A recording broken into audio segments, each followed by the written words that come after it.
Je lis. C'est comme une maladie. Je lis tout ce qui me tombe sous la main, sous les yeux. Journaux, livres d'école, affiches, bouts de papier trouvés dans la rue, recettes de cuisine, livres d'enfants. Tout ce qui est imprimé. J'ai 4 ans. La guerre vient de commencer. Nous habitons à cette époque un petit village qui n'a pas de gare, ni l'électricité, ni l'eau courante, ni le téléphone. Mon père est le seul instituteur du village. Il enseigne à tous les degrés, du 1er au 6e, dans la même salle. L'école n'est séparée de notre maison que par la cour de récréation, et ses fenêtres donnent sur les jardins potagers de ma mère. Quand je grimpe à la dernière fenêtre de la salle, je vois toute la classe, avec mon père devant, debout, écrivant au tableau noir. La salle de mon père sent la craie, l'encre, le papier, le calme, le silence. La neige, même en été. La grande cuisine de ma mère sent la bête tuée, la viande bouillie, le lait, la confiture, le pain, le linge mouillé, le pipi du bébé, l'agitation, le bruit, la chaleur de l'été, même en hiver. Quand le temps ne nous permet pas de jouer dehors, quand le bébé crie plus fort que d'habitude, quand mon frère et moi nous faisons trop de bruit et trop de dégâts dans la cuisine, notre mère nous envoie chez notre père pour une punition. Cette maison, c'est le lieu de la solitude. Pourtant, elle donne sur une rue, sur une place, sur un très vieil étang, sur le groupe scolaire du village. Quand le temps est glacé, il y a des enfants qui viennent patiner et qui m'empêchent de travailler. Je les laisse faire, ces enfants. Je les surveille. Toutes les femmes qui ont eu des enfants surveillent ces enfants-là, désobéissants, fous, comme tous les enfants. Mais quelle peur chaque fois, la pire, et quel amour. On ne trouve pas la solitude, on l'a fait. La solitude, elle se fait seule. Je l'ai faite parce que j'ai décidé que c'était là que je devrais être seul, que je serais seul pour écrire des livres. Ça s'est passé ainsi. J'ai été seul dans cette maison. Je me suis enfermé. J'avais peur aussi, bien sûr. Et puis, je l'ai aimée. Cette maison, elle est devenue celle de l'écriture. Philomène Rozin ne mène pas ses paroles à la baguette. Ses paroles s'envolent. Elles ne se dispersent pas. Elles se posent sur la tête des ovalistes, sur leur langue, des paroles qui ne font pas tourner la tête, ou qui la font tourner mais pas à la manière des ritournelles, des paroles qui n'enivrent pas et qui donnent soif.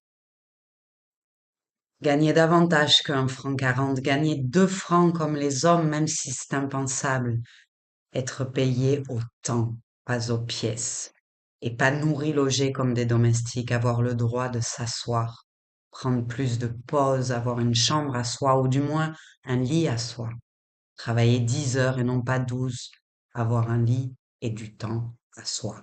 C'est pas la lune. Et c'est la lune avoir la tête des patrons auxquels ces doléances sont présentées le 17 juin 1869, de vive voix. Bien sûr, de vive voix. Ces dames et demoiselles ne savent ni lire ni écrire, ou seulement quelques lettres, quelques mots, pas même leur nom le plus souvent. Le jeudi 17 juin, de ce mois qui fait des étincelles, c'est pas la lune, et c'est la lune qui cette nuit-là n'est d'ailleurs éclairée qu'à demi, une moitié de lune, au bout de cette première journée où les revendications sont énoncées au maître moulinier. Pas à tous, mais certainement au chef de l'atelier Bonardel, à Charère, à Détry, à Pichat, les patrons des 4 relayeuses. Fantine gagnait trop peu, ses dettes avaient grossi. Les Thénardier mal payés lui écrivaient à chaque instant des lettres dont le contenu la désolait et dont le port la ruinait. Un jour, ils lui écrivirent que sa petite Cosette était toute nue par le froid qu'il faisait, qu'elle avait besoin d'une jupe de laine et qu'il fallait au moins que la mère envoyât 10 francs pour cela. Elle reçut la lettre et la froissa dans ses mains tout le jour. Le soir, elle entra chez un barbier qui habitait le coin de la rue et défit son peigne. Ses admirables cheveux blonds lui tombèrent jusqu'aux reins. « Les beaux cheveux !» s'écria le barbier. « Combien m'en donnez-vous » dit-elle. « 10 francs. »« Coupez-les. » Elle acheta une jupe de tricot et l'envoya aux Thénardier. Cette jupe fit les Thénardier furieux. C'était de l'argent qu'ils voulaient. Ils donnèrent la jupe à Éponine. La pauvre Alouette continua de frissonner. Fantine pensa. « Mon enfant n'a plus froid. Je l'ai habillée de mes cheveux. » Elle mettait de petits bonnets ronds qui cachaient sa tête tondue et avec lesquels elle était encore jolie.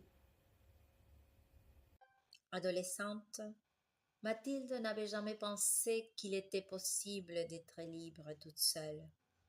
Il lui paraissait impensable, parce qu'elle était une femme, parce qu'elle était sans éducation, que son destin ne soit pas intimement lié à celui d'un autre. Elle s'était rendue compte de son erreur beaucoup trop tard, et maintenant qu'elle avait du discernement et un peu de courage, il était impossible de partir. Les enfants lui tenaient lieu de racines, et elle était attachée à cette terre bien malgré elle. Sans argent, il n'y avait nulle part où aller, et elle crevait de cette dépendance, de cette soumission. Les années avaient beau passer, elle ne s'en répétait pas, et elle était toujours prise de nausées. C'était comme une pliure de soie, un écrasement qui la dégoûtait d'elle-même. Toujours, quand Camille lui glissait un billet dans la main, quand elle s'offrait un chocolat par gourmandise et non par besoin, elle se demandait si elle l'avait mérité. Et elle craignait qu'un jour, vieille femme sur cette terre étrangère, elle ne possède rien et n'ait rien accompli. Je ressentis d'emblée pour M. Tanchy un dévouement sans borne, le dévouement que tout Japonais doit sentir pour son chef, et que j'avais été incapable de concevoir à l'endroit de M. Saïd et de M. Michi. J'étais prête à me battre pour lui jusqu'au bout, comme un samouraï. Je rédigeais le rapport du siècle. Le lendemain, j'arrivais chez Yumimoto avec 2 heures d'avance pour dactylographier le rapport et le rendre à M. Tanchy. Il me félicita avec toute la chaleur que lui permettait sa politesse et sa réserve respectueuse. Un drame éclata quelques jours plus tard. Je fus convoqué dans le bureau de M. Omichi. Quand je pénétrai dans l'antre du vice-président, je vis M. Tanchy assis sur une chaise. Il tourna vers moi son visage et me sourit.